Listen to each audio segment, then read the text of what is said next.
ఇంత అన్యాయమా రేవంత్ నీ ప్రభుత్వం? ఇంత అన్యాయమా? నీ కొడుకు ఓటేసిన నాయన నువ్వు ఉండాలే బాగుంటది అనుకున్నాం కానీ ఇంత అన్యాయమా? నాయన నా కొడుకు తప్పు కాదు, మీరు ఉండొచ్చు కానీ టైం ఇవ్వండి. ఓనర్ది తప్ప, నా కొడుకు రూపాయి పెట్టింది నా కొడుకు తప్ప. నీది న్యాయమా చెప్పు? అవును, రెండుకున్న వాళ్ళకు టైం ఇయ్యా, సొంతం కట్టుకున్న వాళ్ళకు టైం ఇయ్యకు. రెండుకున్నాం కదా మేము, మాకేం తెలుసు ఇది దీంట్లో ఉంది అని మాకేం తెలుసు? అమాయకుడు నా కొడుకు రూపాయి కష్టపడ్డాడు. నా కోడలు ప్రెగ్నెంట్ ఉంది, ఒక్క 2 నెలలు టైం అడుగుతున్నాం. 5 ఏళ్లకి ఇప్పుడు నీళ్లు పోసుకుందయ్యా నా కోడలు. నీ గుర్తు తెలుసు అన్న, వంశం అంటే ఏంటి అనేది, పిల్లలు అంటే ఏంటని మేము ఎంత కష్టపడ్డాం.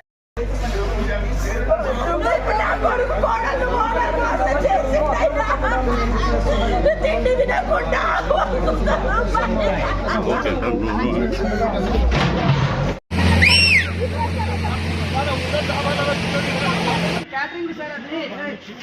సార్ ఓటర్ ఇక్కడ నేను భోజనం పెట్టట్లేదు సార్. ప్రెగ్నెంట్ సార్, ఇది కూడా మేము షోయింగ్ చేస్తున్నామా సార్?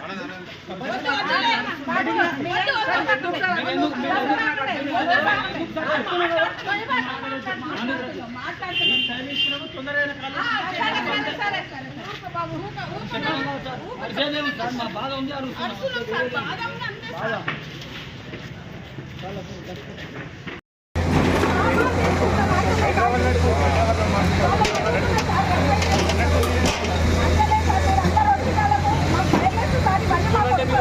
అడ్డుపడితే మరి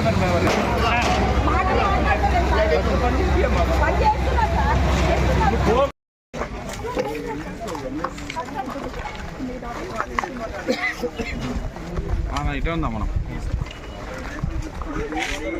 ఇంకేం చేస్తారు సార్? అయిపోయింది కదా, ఇంకేం చేస్తారు? మీరు రిపోర్టర్లుగా మీరు బాధలన్నీ అర్థం చేసుకొని మీరు చెప్పండి అంతే. మీరు ఏం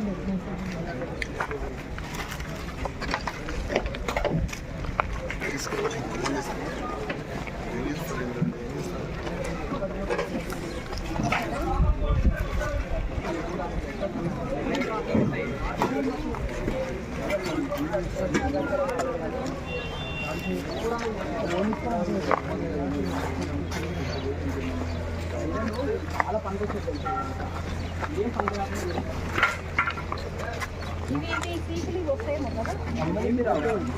పని అన్ని పలగొట్టారు కదా, డినామినేషన్ చేస్తే నీకు ఏదైనా వస్తుంది. సరే ఒక వారం టైం చేసాము మనం, ఒక వారం 10 దినాలు 12 మంది బాగా పూల కొట్టకుండా.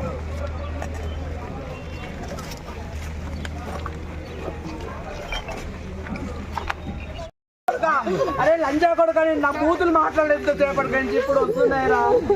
ఒక్కటి పనికి రాకుండా చేశాడు తెలుసా, నాకు అసలు కూతులే రాకుండా.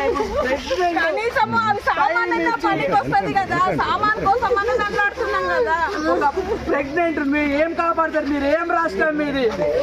కాపాడడం కోసం చేస్తున్నానని అంటున్నారు.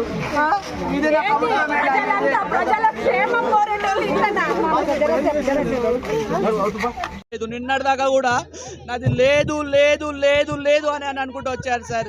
ఈరోజు అకస్మాత్తుగా వచ్చి కరెంట్ కట్ చేశారు. మాకు టైం ఇన్ఫర్మేషన్ ఇవ్వాల్సి ఇస్తే నేను ఏదో చేసుకుంటాను కదా సార్.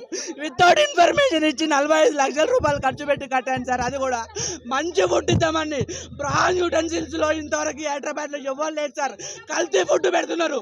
నేను సదుద్దేశంతో నేను చిన్న ఏజ్లో 18 సంవత్సరాల కంపెనీ స్టార్ట్ చేసి నాకు ఒక్క రూపాయి కూడా వచ్చే డే నైట్ కష్టపడిన డబ్బులు, నాకు ఒక్క రూపాయి నా అవినీతిగా సంపాదించిన డబ్బులు కాదు.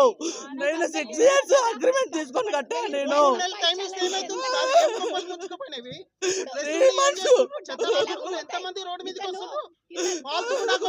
నాది కాలువ దగ్గర కూడా లేదు సార్. నాది ఫస్ట్ లేఅవుట్ లో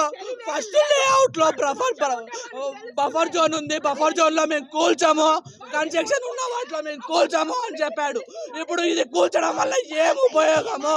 అయినా పర్లేదు, నాకు మీరు ఏమున్నా పర్లేదు, నా టైం ఇస్తే నేను స్వతంత్రంగా బయటికి వెళ్ళిపోతాను.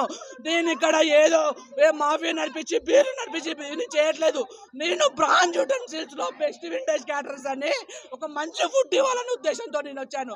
నాలాంటి యువకులకు మీలాంటి గవర్నమెంట్ సపోర్ట్ చేయకపోతే ఇంకెందుకు అని అడుగుతున్నా నేను.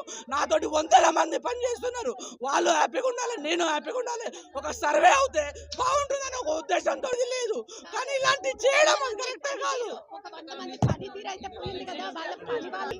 మీ ఇంట్లో ఎవరికైనా జాబ్ పోతే మీరు ఏం చేస్తారండి? ఎలా రోడ్డు మీదకి వచ్చి ఎలా పడతారండి? వాళ్ళు ఎలా బ్రతుకుతారండి?